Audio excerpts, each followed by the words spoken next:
하나님 말씀 함께 읽도록 하겠습니다. 하나님 말씀은 신약성경 누가복음 8장 4절에서 10절까지의 말씀입니다. 우리 한 절 한 절 교독하도록 하겠습니다. 동네 사람들이 예수께로 나와 큰 무리를 이루니 예수께서 비유로 말씀하시되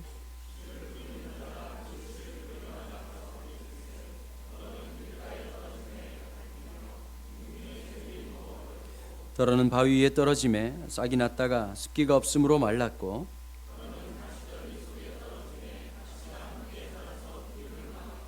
더러는 좋은 땅에 떨어짐에 나서 백배의 결실을 하였느니라. 이 말씀을 하시고 외치시되 들을 귀 있는 자는 들을지어다. 함께 읽겠습니다. 이르시되 하나님 나라의 비밀을 아는 것이 너에게는 허락되었으나 다른 사람에게는 비유로 하나니 이는 그들로 보아도 보지 못하고 들어도 깨닫지 못하게 하려 함이라. 아멘. 누가복음 강의 50번째 시간입니다. 왜 비유로? 라는 제목으로 이무식 목사님 말씀 전해 주시겠습니다.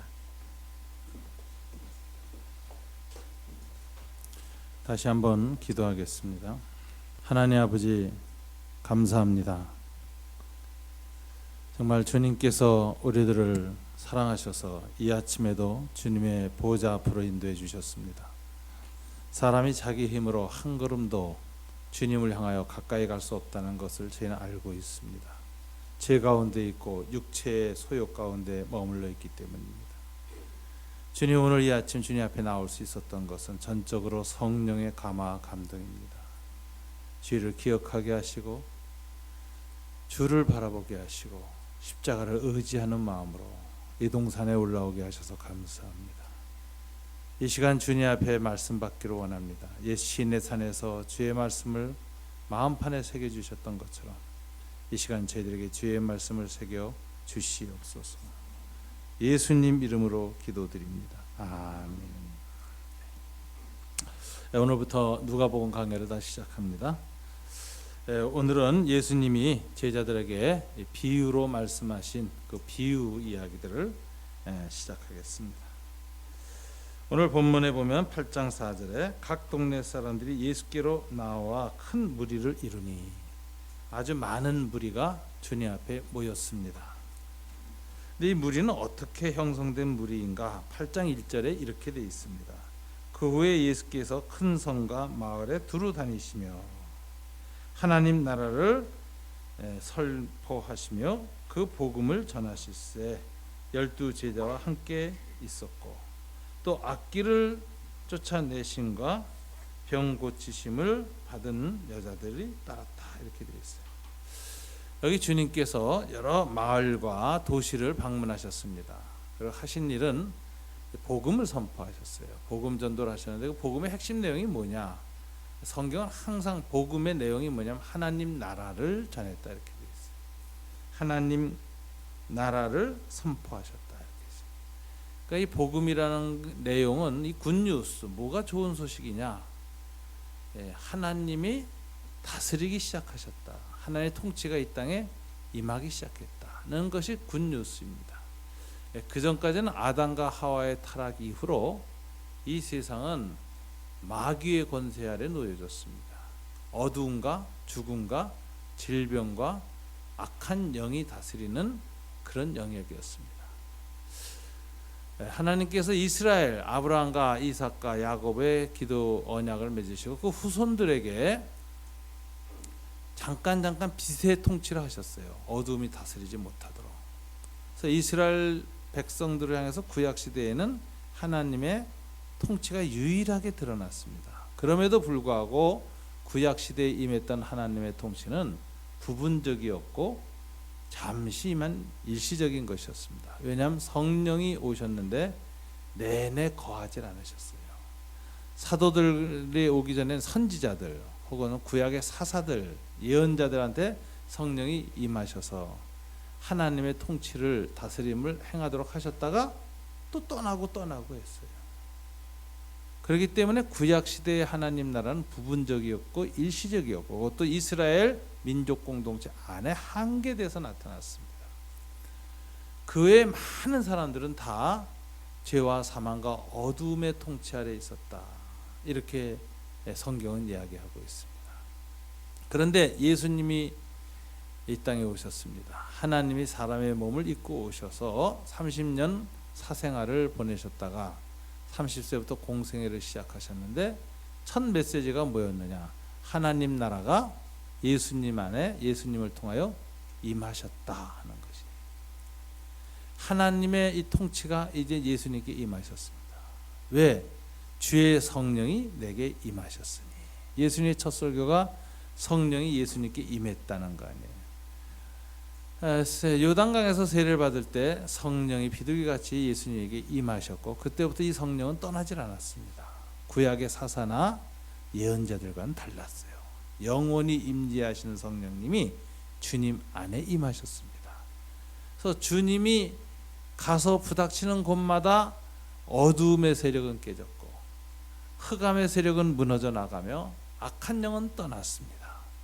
그래서 그 전까지 악한 영과 어두움과 사망, 죄의 세력에 잡혀서 살던 사람들이 예수님의 빛, 예수님의 통치, 예수님의 생명, 그 은혜를 체험하게 돼서 이들이 다 죄를 죄로 깨닫기 시작하죠. 어둠 속에 있을 땐 자기가 죄인인 줄 몰랐는데 예수 그리스도를 통해서 하나님의 거룩한 성령의 빛이 쫙 비치니까 자기 죄를 보게 되는 거예요.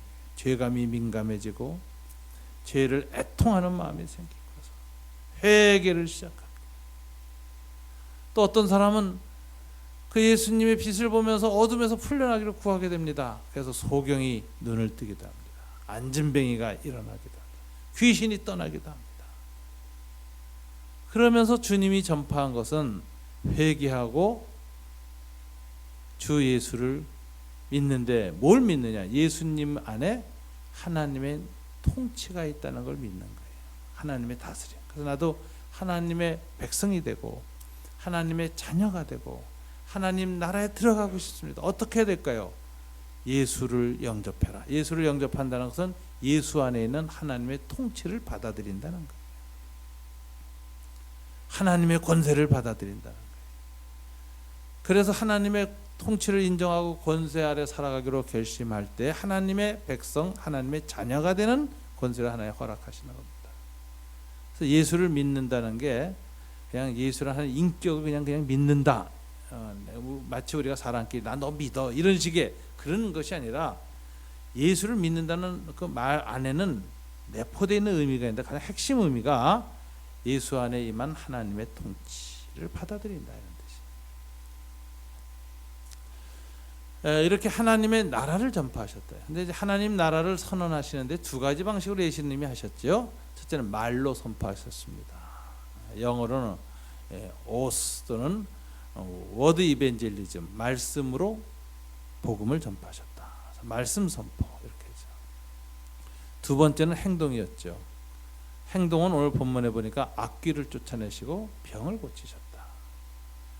디드 이벤젤리즘, 행위 전도 이렇게 얘기하고 혹은 파워 이벤젤리즘, 능력 전도 이렇게 얘기하는 성령의 이적을 주로 일으키셨습니다. 이 둘 중에 이건 둘 다 똑같이 예수님의 계시의 두 측면이지만 말씀으로 이제 내 예수 그리스도 안에 하나님의 통치가 시작되니 나를 영접하는 것은 나를 보내신 하나님을 영접하는 것이고 하나님을 영접한다 그러는 건 하나님의 백성이 된다는 것이고 그러므로 너희에게 하나님의 구원이 임한다. 하나님의 다스림이 임한다. 이렇게 주님이 선포하시는데 임했다는 것 보면 실제적인 눈에 보이는 증거가 뭐냐? 첫째는 회개예요. 우리 인격적 회개. 회개하고 주 예수를 믿어라. 주님이 또 회개하라. 하나님 나라가 임하였기 때문이다. 하나님의 다스림이 시작됐다는 첫 번째 인격적 증거는 회개입니다.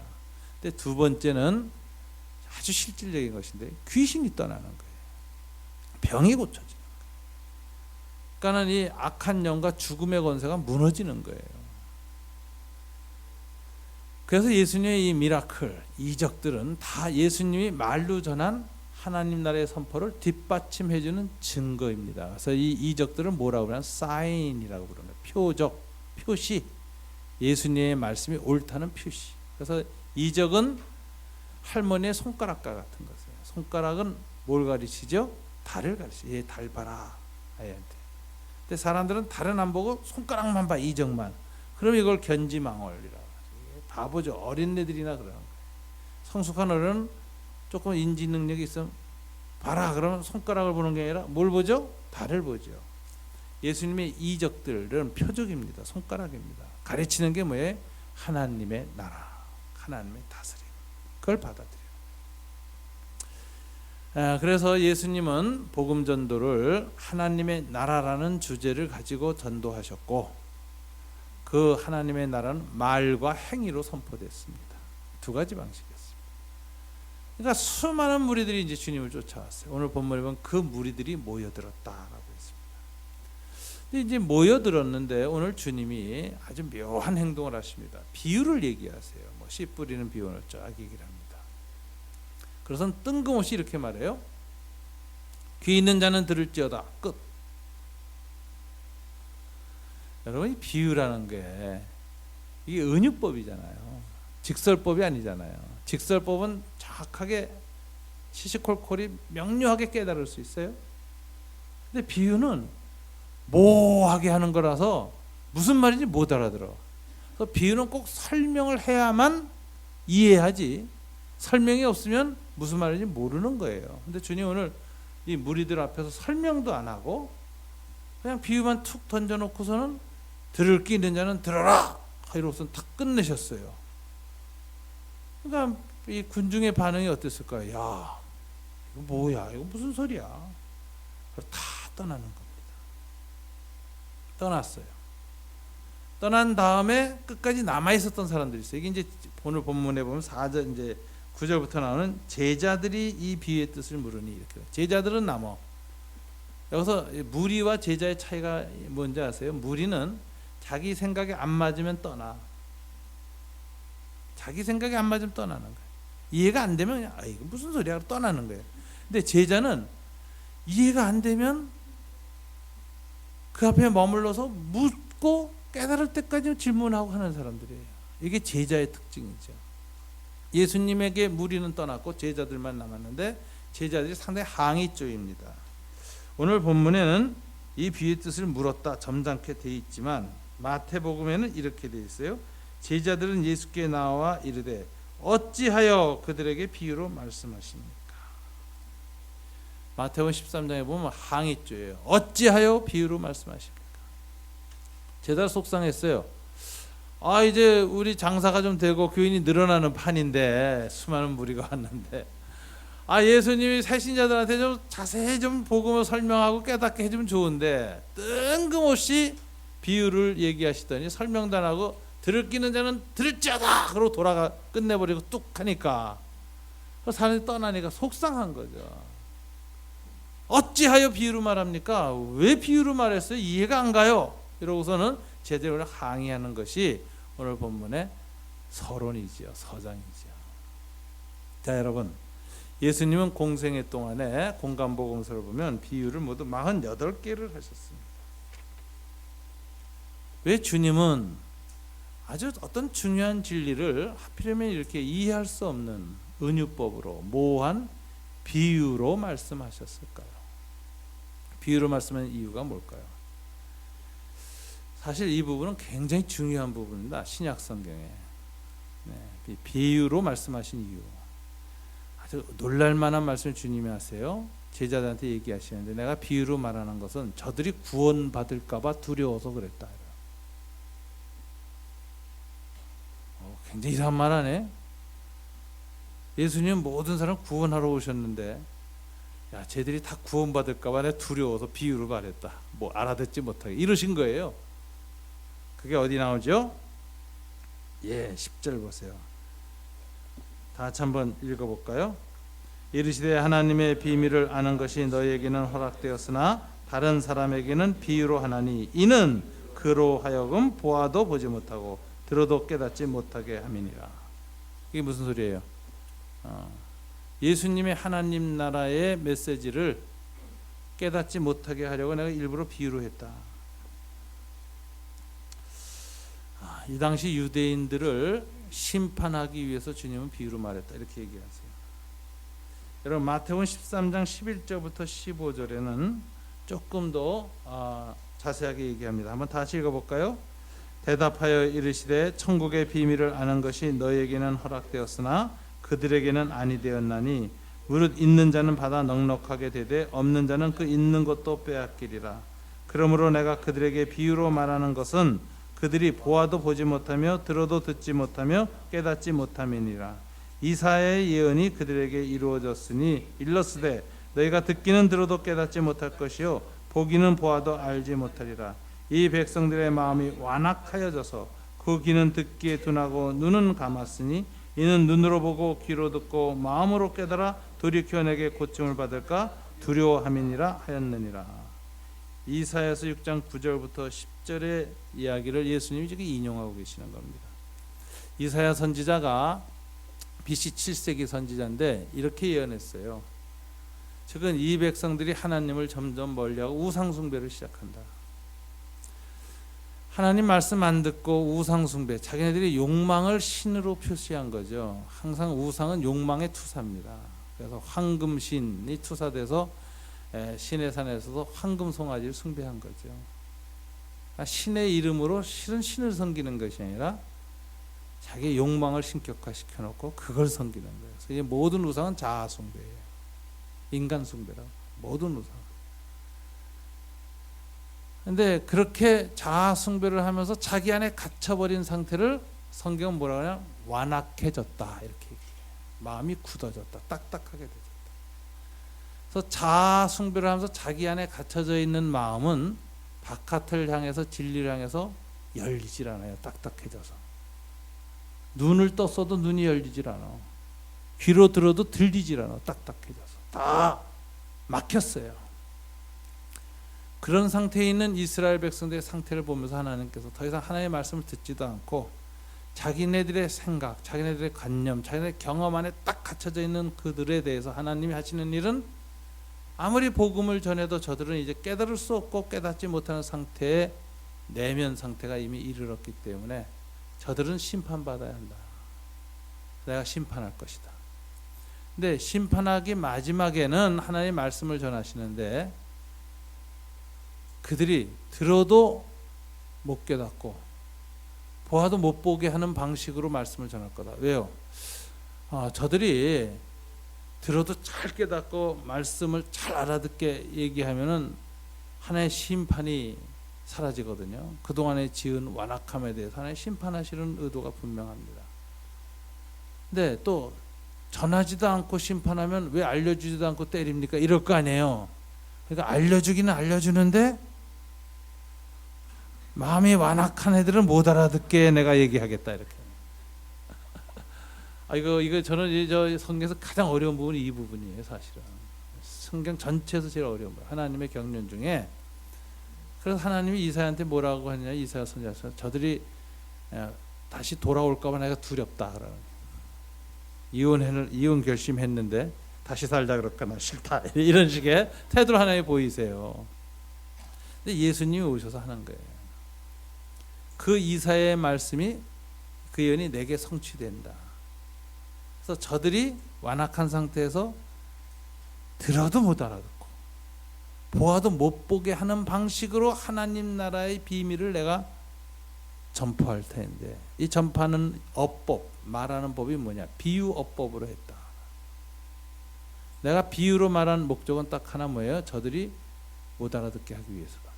주님이 이러시는 거예요. 그러니까 주님은 구약의 예언을 성취하신 분이에요. 그러나 먼저 성취한 것이 뭐냐? 심판을 성취하는 거예요. 이 심판은 뭐 그 사람들을 멸하고 지옥에 보내고 이런 게 아니라 하나님의 다스림 안에 못 들어오게 하는 방식으로 내가 심판한다. 그 원인은 뭐죠?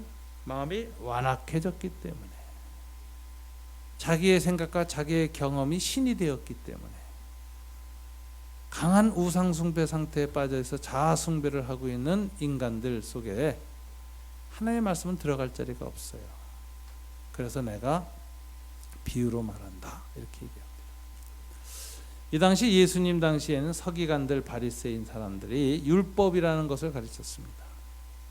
율법으로 마음을 완악하게 했고 하나님에 대해서 닫아버렸습니다. 이 철학 중에 결의론이라는 게 있습니다. 이게 무슨 얘기냐면 하나님이 내가 모든 인류를 율법으로 구원하기로 결심했다. 그래서 율법을 딱 선언하셔서요. 그 다음에 하나님이 하나님 자신도 자신의 율법에 대해서 종속되는 것, 하나님도 자유를 잃어버리는 거예요. 율법을 선포해 놓으시고 하나님도 자신도 율법에 따라 행동해야 돼.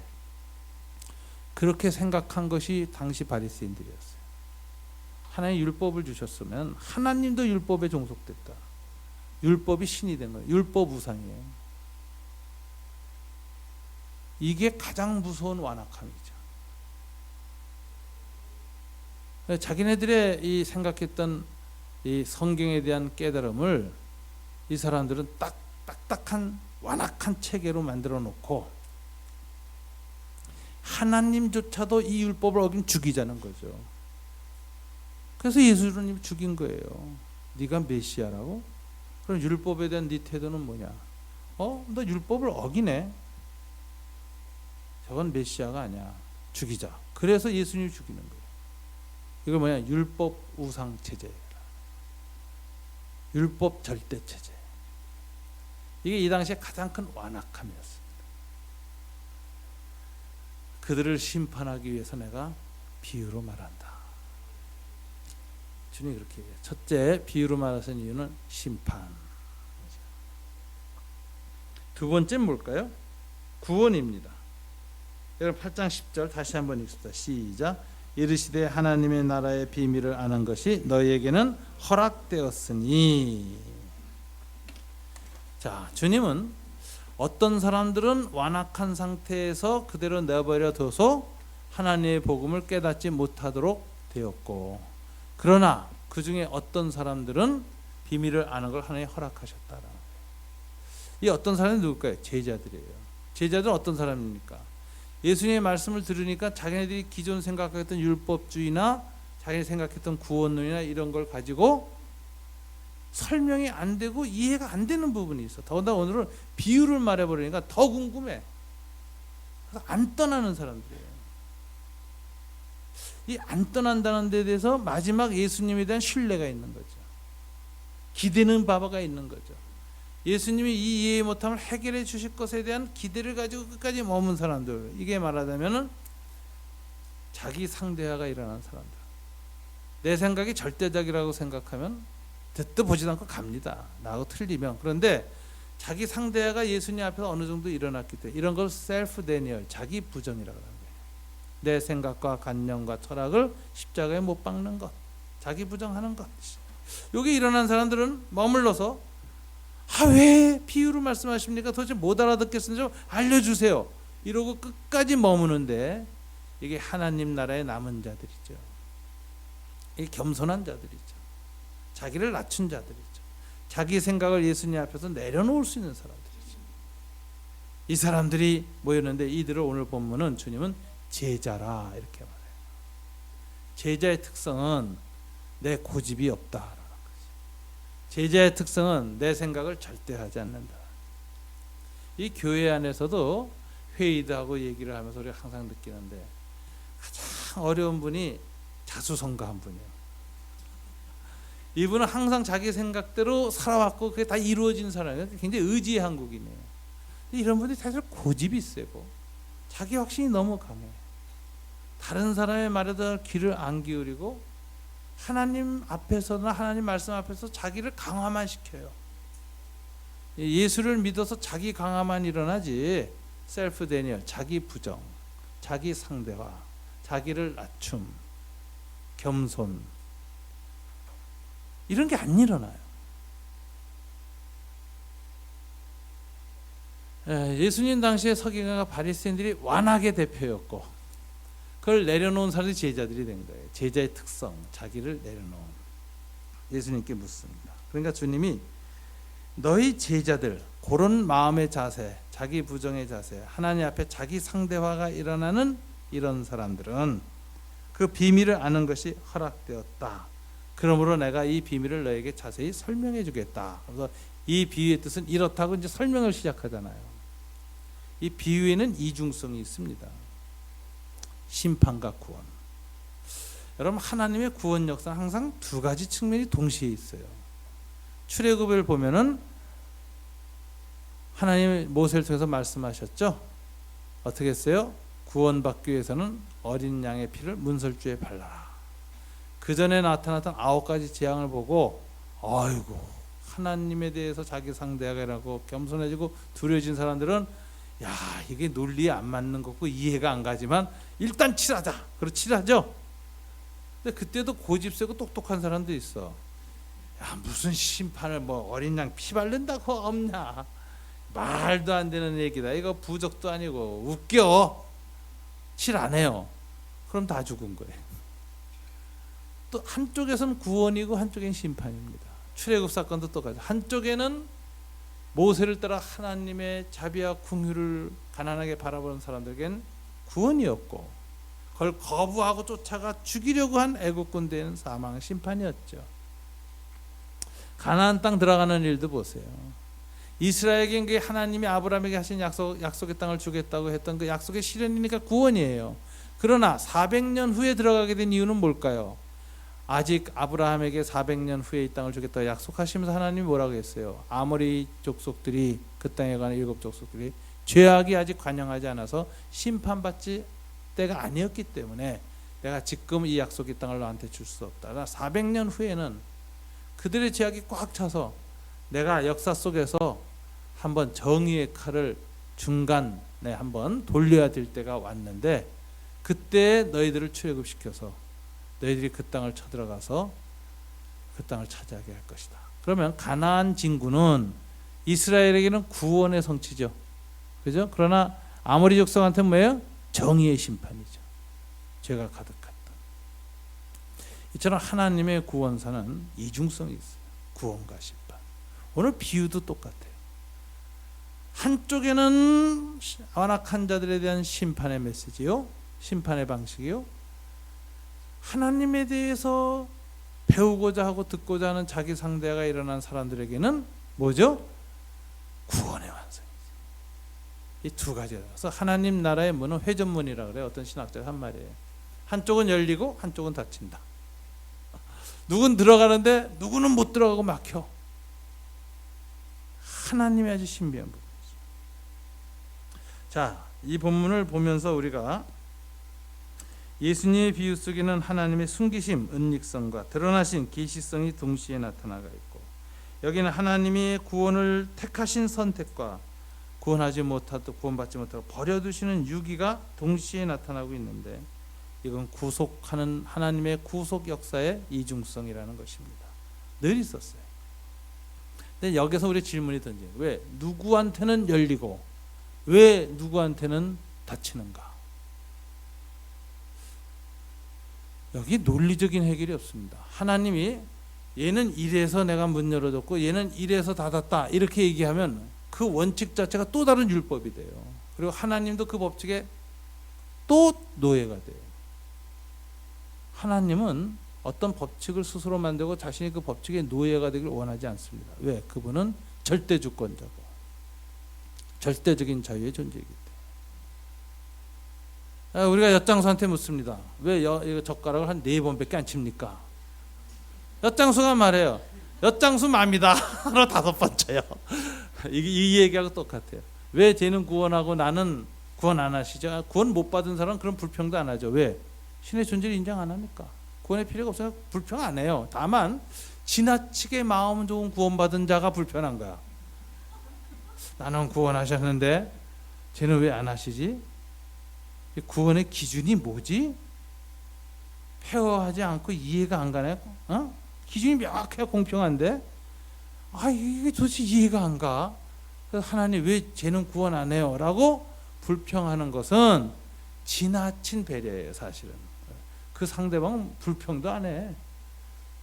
구원받았다고 주장하는 여러분 보고 좀 미친놈이라 그래. 저거 또 돌았구나. 종교 환자구나 이래요. 그러니까 너무 지나치게 남까지 보살피지 마세요. 다만 의문은 가질 수 있어. 우리도 항상 왜 나는 구원하셨고 저 사람 구원 안 하셨지? 근데 주님의 대답은 뭐냐? 나의 주권적인 하나님의 뜻이다. 이걸 요한 켈빈은 신학자로서 하나님의 주권이라고 표현했어요. 똑같은 용어를 칼 바르트라는 현대 신학자는 하나님의 프리덤, 자유라고 표현합니다. 절대 자유자이기 때문에 어떤 법칙에 구속되지 않는다. 하나님을 우리가 이해할 수 있는 법칙 안에 구속시키는 것 자체가 율법주의입니다. 하나님 그거 싫어하세요. 하나님 법칙에 묶이지 아니하시는 분이에요. 법칙을 중간 과정에는 어느 정도 쓰세요. 그러나 창조와 심판의 마지막에서는 법칙이 없어요. 물리학도 그래요. 창조된 첫 소립자의 세계로 들어가 보면 법칙이 없어요. 그래서 불확정성의 원리라고 해요. 물질이 소멸되는 블랙홀로 들어가면 법칙이 없어요. 카오스 이론이라고 그래요. 우주 만물도 법칙이 없어요. 그냥 중간 과정에만 있는 거고, 지구에서 사는 동안에만 뉴턴의 법칙 같은 게 있는 거예요. 없어요. 우주에는 창조와 심판에는 없어요. 하나님은 법칙을 사용하긴 하시지만 법칙에 매이지 않는 분이에요. 그래서 누구는 구원하고 누구는 심판하는지 거기 법칙이 없어요. 하나님 뜻대로예요.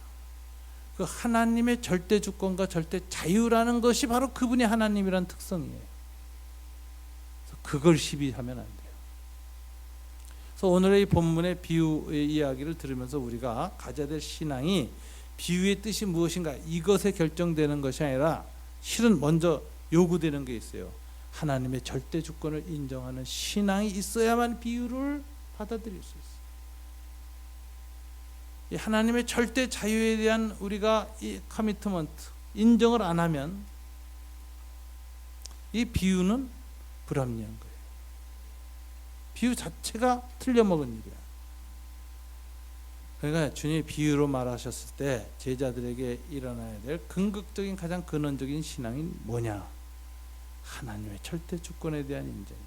그건 인간은 상대적인 존재다. 내 생각, 내 경험 모든 것은 하나님 앞에서 상대적인 것이지 절대적이 되지 않는다는 걸 인정한 상태. 이걸 주님이 먼저 요구하십니다. 오늘 이 아침에도 주님이 비유로, 하필이면 왜 못 알아듣게 비유로 했을까? 이 비유 사건을 통해서 주님 우리에게 원하시는 것이 있습니다. 네 생각을 내려놔라. 하나님의 절대 주권을 인정하라. 하나님의 자유를 인정하라. 이것을 우리는 제일 먼저 검토해야 됩니다. 자, 그리고 비유 속에는 오늘 보면 주님이 메시지가 있어요. 이 메시지를 뭐라고 말했습니까? 8장 10절 다 같이 이르시되 하나님 나라의 비밀을 아는 것이 너에게 허락되었으니. 자, 오늘 비유 속에는 하나님의 비밀이 있다 그랬어요. 비밀. 이게 아주 굉장히 비유 해석의 가장 핵심입니다. 비유 해석에는 하나님의 절대 주권에 관한 전제가 있고, 두 번째 내용에는 비밀이 있다. 이 비밀이란 단어가 헬라어로 미스테리온인데 영어로 미스테리 혹은 시크릿으로 번역되어요. 이게 무슨 뜻이냐면은 이 비밀이라는 게 과거까지는 감추어져 있던 것, 아직은 드러나지 않은 것, 그것이 지금 현재 드러나는 것, 이게 비밀이에요. 이 비밀이라는 단어를 이 성경에서 이제 찾아봐야 됩니다. 그러니까 예수님의 천국 복음에는 아직 드러나지 않은 부분이 있었어요. 아직은 숨겨진 부분이 있었어요. 그리고 이것은 예수 이 비유의 이 설명을 못 들은 사람들한테는 영원히 숨겨진 거예요. 주님 오실 때까지 숨겨지는 거예요. 우주 끝까지 숨겨지는 거예요. 이런 미스테리, 신비가 있다. 그걸 지금 너희들은 깨닫는 것이 허락됐다. 이렇게 주님이 얘기를 하세요. 자, 여기서 미스테리, 이건 무엇일까 하는 것입니다. 여러분 그 예수님 당시에 사람들은 하나님의 다스림이 실현되어지면 이렇게 될 것이다 라고 다 상식적으로 기대하고 이해하고 전제하고 있던 것이 있었습니다. 그래서 그것은 비밀이 아니죠. 공공연한 사실. 예수님 당시 하나님 나라의 공곤연한 사실은 무엇일까요? 하나님의 전능성이에요. 메시아의 초월성. 메시아가 오시면 권능과 능력을 나타내셔가지고 로마 제국도 물리치시고 이스라엘 안에 아주 앞잡이처럼 살아간 악인들 다, 죄를 지고 살아간 사람들 다 멸하시고 하나님 앞에 정직한 의인들은 다 구원해서 그들만 데리고 하나님 나라를 이 땅에 이루시고 하나님 나라가 온 세계를 다스린다. 이 하나님 메시아의 전능성에 대한 기대, 소망은 예수님 당시의 상식이었어요. 보편적 상식이었어요. 예수님 오늘 오셔서 이렇게 말씀하세요. 야, 그 상식으로는 이해 못하는 상식을 뒤집는 일이 미스테리, 신비로 너에게 임한다. 이렇게 얘기해요. 그럼 뭘까요? 메시아 하나님이 이 땅에 오셔서 초월성, 전능성을 드러내시는 것이 아니라 거꾸로 사람들의 상식과는 전혀 달리 어떻게 되는 거예요? 죽어버리시는 거예요. 신이 인간의 손에 살육당한다는 게 말이 되는 얘기입니까? 그 당시 사람들한테. 그 당시 그리스 로마 신화, 지중해 연안문에 퍼지던 그리스 로마 신화를 봐도 신들은 항상 전능했다고. 그다음에 그 각국의 전능한 신들, 민족 신들, 지방 신들, 국가 신들보다 최고로 전능한 분이 여호와 하나님이시고 메시아가 이 땅에 들어오면 그분의 전능성이 바다를 덮은 같이 온 땅을 가득 덮어서 온 세상에 하나님의 통치로 들어가고 메시아에게 순종해야 된다고 생각했었는데 이게 그 당시의 상식이죠. 그런데 예수님이 내가 이제 비밀을 말한다 이러시는 거예요. 너희는 그렇게 하나님의 통치를 기대했지 하나님의 나라를? 아니야. 하나님 나라에는 비밀이 있어. 그건 뭐냐?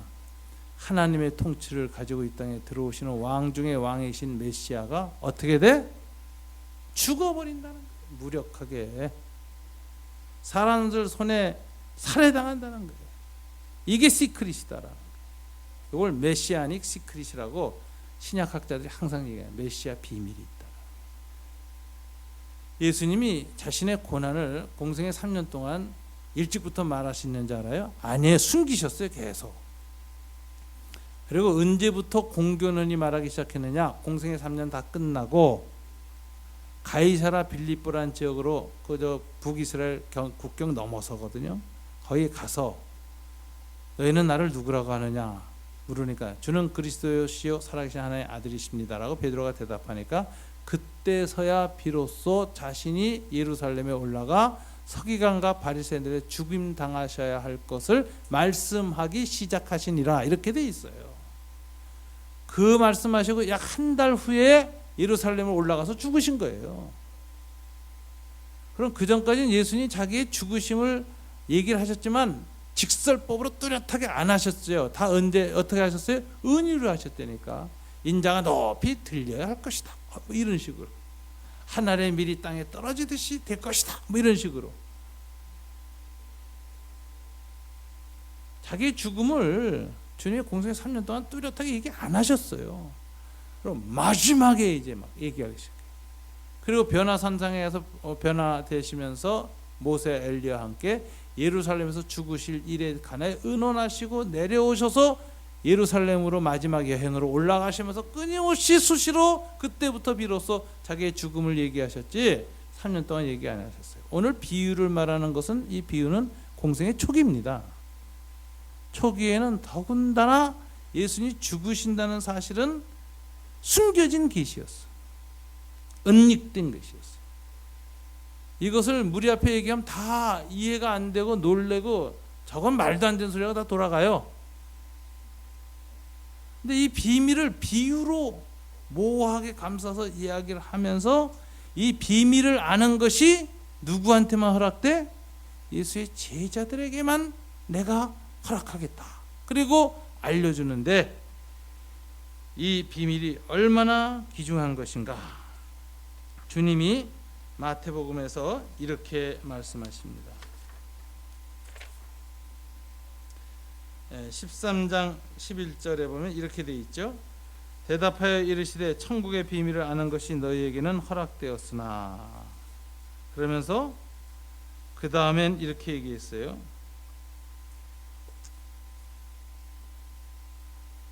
그러나 너희 눈은 봄으로 너희 귀는 들음으로 복이 있도다. 13장 16절 17절입니다. 내가 진실로 너희에게 이르노니 많은 선지자와 의인이 너희가 보는 것을 보고자 해도 보지 못하였고 너희가 듣는 것을 듣고자 해도 듣지 못하였느니라. 지금부터 너희들에게 알려지는 이 천국의 비밀은 그 전에 이사야, 예레미야, 다니엘 4대 선지자 또 말라기까지 마지막 선지자 최후의 선지자 세례 요한까지도 그렇게 보기를 원했는데 못 봤던 거라는 거예요. 그럼 이 비밀은 누구에 의해서만 계시되는 거예요? 메시아에 의해서만 계시되는 최후의 비밀이야. 이 비밀을 내가 비유로 감춰가지고 모호하게 만들어서 뒤집어 씌워서 그래 놓고선 내가 선포해서 저들은 못 알아듣을 것 같는데 너희에게는 이 비유의 속에 있는 가장 중요한 메시지, 그게 뭐예요? 하나님 나라의 비밀에 관해서 너희에게 말할 것이다. 근데 이 비밀을 듣는 너희의 귀는 복이 있다. 너희의 눈은 복이 있다. 왜? 과거에 수많은 모세 후의 선지자들이 세례 요한까지도 이걸 보고 싶어도 못 봤던 것을 이제 내가 너희들한테 얘기할 것이다.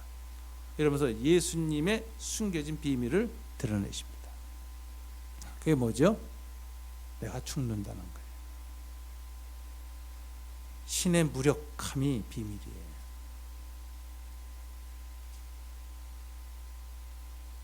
왜 신이 전능성을 드러내지 않고 인간과 똑같은 방식으로 십자가에 죽는가? 그게 하나님의 구원의 방식의 비밀이에요. 과거에는 기적과 이사로 홍해 막 가르고 어마어마한 이적을 일으켜서 구원했지만 이제 하나님의 구원하신 방식이 바뀌었어요. 사람의 몸으로 오셔서 사람들과 똑같은 형체가 돼서 그들의 죄를 지고 십자가상에서 똑같은 인간적인 비극, 죽임을 당하시면서 하나님 통치가 시작됐다. 이건 숨겨졌던 것입니다. 그래서 여러분 이 비유 해석을 할 때요, 오늘 씨 뿌리는 비유 나오잖아요. 이제 우리가 다음 주부터 또 자세히 설명 들어갈 텐데, 씨가 뿌려져서 100배 됐다, 30배, 60배, 100배. 우리 항상 거기에 강조하죠. 주일학교 할 때도. 그거는 그 비밀이 아니에요. 그 당시 유대인이 다 알고 있었던 거예요. 토라, 천지 창조를 하신 하나님의 말씀이 30배, 60배, 100배 또는 만배, 천배, 천만배로 이 열매 거두는 건 다 아는 바고 기대하는 바예요. 근데 그들의 예상을 뛰어넘는 역설적인 가르침이 뭐냐면, 하나님의 전능한 말씀이 임했는데, 선지자들도 옛날에 그 말씀 엘리야 같은 선포하면 하늘에 불도 떨어졌잖아요. 그런 전능한 말씀이 임했는데 돌짝밭에서 길가에서 말라 죽어. 하나님 말씀이 아무런 능력 없이, 하나님 말씀이 새한테 쪼아먹혀. 새는 마귀거든요. 하나님 말씀이 능력이 없어요. 마귀한테 잡혀.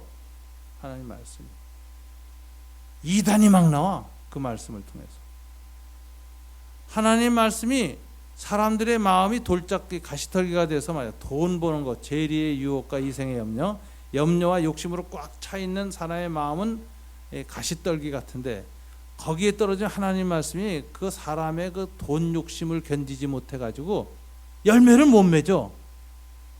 이게 비밀이에요. 이게 오늘 하나님 나라의 비밀이니까, 하나님 나라의 내재성, 숨겨진 방식으로 들어온 진리, 무시도 당하고 아무런 영향력도 나타내지 않고, 그리고 사람들을 마음속에서 열매도 맺지 못하는 있으나 마나한 하나님 말씀, 이게 그 당시 유대인들의 상식을 뛰어넘는 역설이었대요. 이게 도대체 무슨 소리냐? 그래서 이 비밀이라는 단어를 가장 아주 끊임없이 반복해서 설명을 열심히 한 사람이 사도 바울이라는 거 아세요? 바울의 비밀에 관한 언급을 한번 살펴볼까요? 여러분, 고린도전서 2장 7절. 자, 다시 한번 읽어볼까요? 자, 떴습니다. 오직 비밀한 가운데 있는 하나님의 지혜를 말하는 것이니 곧 감추었던 것인데 하나님이 우리의 영광을 위하사 만세전에 미리 정하신 것이라. 만세전에 하나님이 무엇인가를 정하셨어요. 근데 이것은 지금까지 감추어져 있었어. 드러나지 않았어. 시크릿이었어요. 은닉이었어요. 비밀이었어요. 그런데 하나님이 이제는 이것을 비밀을 벗겨내고 확 그 비밀을 드러내시는데 그 목적이 뭐예요? 우리의 영광을 위해서. 이 비밀이 우리에게 벗겨지는 순간에 우리는 하늘 광채로 휩싸이게 돼요. 우리가 영광이라는 단계, 글로리, 죄 없는 거룩한 빛 속으로 들어가요.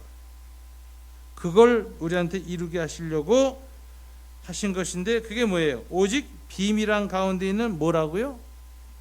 하나님의 지혜라 그랬어요. 뭐가 하나님의 지혜냐? 고린도전서 2장 7절 그것을 설명하자. 마지막에 나의 복음과 예수 그리스도를 전파함은 영세전부터 감추어 있다가 이제는 나타내신 바 되었으니 그 신비의 계시를 따라 된 것이라. 로마서 16장 25절 27절에서 결정적으로 비밀이라는 것을 설명합니다.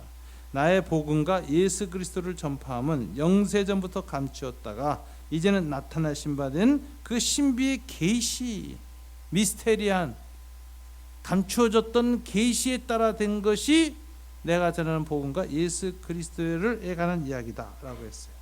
한마디로 사도 바울은 누가 하나님의 비밀이라고 그랬어요? 예수가 하나님의 비밀이다라고 했습니다. 그런데 이 비밀 중에서 가장 정점은 뭐냐면 죽었다는 게 비밀이야. 하나님이 죽었다. 십자가에 못 박혀 죽었다. 그래서 바로 고린도전서 1장 22절부터 24절에 뭐라고 말합니까? 다 같이 읽어볼까요? 유대인은 표적을 구하고 헬라인은 지혜를 찾으나 우리는 십자가에 못 박힌 그리스도를 전하니 유대인에게는 거리끼는 것이요 이방인에게는 미련한 것이로되 오직 부르심을 입은 자들에게는 유대인이나 헬라인이나 그리스도는 하나님의 능력이요 하나님의 지혜니라. 십자가에 못 박힌 그리스도가 하나님의 지혜예요. 이거 숨겨져 있던 거예요. 지금도 영원히 숨겨져 있어요. 그래서 숨겨졌기 때문에 유대인들한테는 꺼리끼는 거예요. 아, 신이 주고 말도 안 되지. 그리스 사람들한테는 이치에 안 맞는 거예요. 철학자들한테는, 필라소퍼들한테는. 그런데 이 하나님의 지혜, 십자가에 못 박힌 그리스도는 하나님의 지혜로서 감추어져 있는 것이다. 그러면 이 감추어진 건 누구한테만 드러나요? 오직 부르심을 받은 사람들에게만, 성령의 역사 안에 들어오는 사람들만 이 비밀이 드러난다. 고린도전서 2장 4절 5절 다 같이 읽어볼까요? 시작. 내 말과 내 전도함이 지혜에 권하는 말로 하지 아니하고 다만 성령의 나타남과 능력으로 하여 너희 믿음이 사람의 지혜에 있지 아니하고 다만 하나님의 능력에 있게 하려 하였노라. 이 십자가의 도, 하나님의 지혜는 오직 뭐로만 깨달아지는 거예요? 사람의 지혜나 철학이나 노력이나 윤리, 율법으로 되는 게 아니라 뭐로만 되는 거예요? 다만 성령의 나타남과 능력으로만 나타나게 하는 것이다. 이렇게 얘기해요, 사도 바울. 고린도전서 2장 7절부터 10절을 볼까요? 다 같이 읽습니다. 시작. 오직 비밀한 가운데 있는 하나님의 지혜를 말하는 것이니 곧 감추었던 것인데 하나님이 우리의 영광을 위하사 만세전에 미리 정하신 것이라. 이 지혜는 이 시대의 간언이 하나도 알지 못하였나니 만일 알았다면 영광의 주를 십자가에 못 박지 아니하였으리라. 기록된 바 하나님이 자기를 사랑하는 자들을 위하여 예비하신 모든 것은 눈으로 보지 못하고 귀로도 듣지 못하고 사람의 마음으로도 생각지 못하였다 한과 같으니라. 오직 하나님이 성령으로 이것을 우리에게 보이셨으니 성령은 모든 것 곧 하나님의 깊은 것이라도 통달하시느니라. 여기 비밀한 가운데 있는 하나님의 가장 깊은 지혜, 그게 뭐죠? 십자가의 도라. 이 십자가의 도의 지혜가 우리한테 비춰지는 것은 사람의 철학이나 생각으로 깨닫는 것이 아니라 오직 뭐로 깨달아지는 거예요? 성령이 임하실 때만 깨달아져요. 성령 안에서 이 비밀이, 커튼이 쫙, 베일이 벗겨지고 이 세상의 모든 지혜가 알지 못하는 하나님의 지혜가 예수가 십자가에 죽는 모습으로 나타났다는 그것, 하나님의 죽음으로 나타난 그 지혜를 바라보게 될 때 그 죽음을 통해서 뭐가 와요? 영광의 광채가 비친다는 거예요. 글로리라는 것은 이 자연의 빛하고 달라요. 하나님의 빛의 특징은 죄 없는 빛, 소위 거룩한 빛이.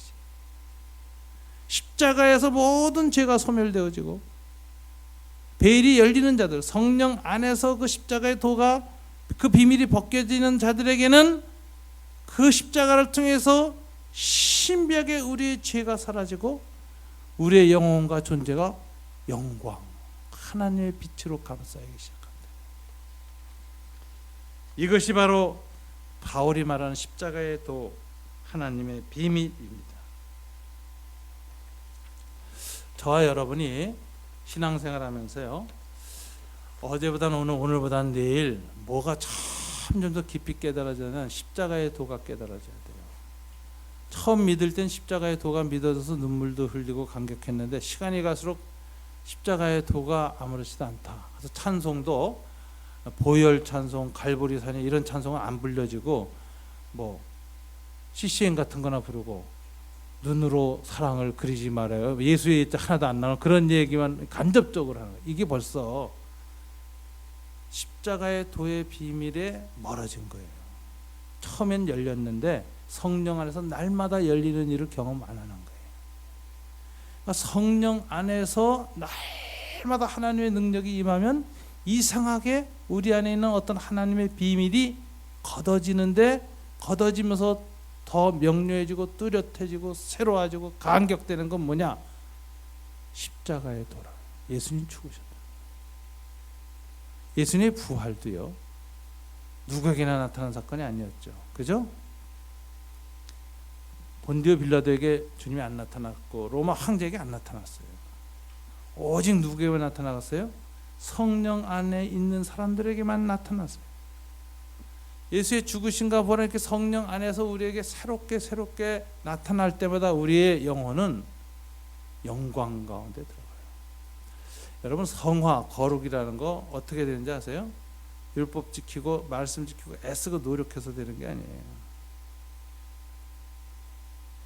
십자가를 바라볼 때 저절로 일어나요.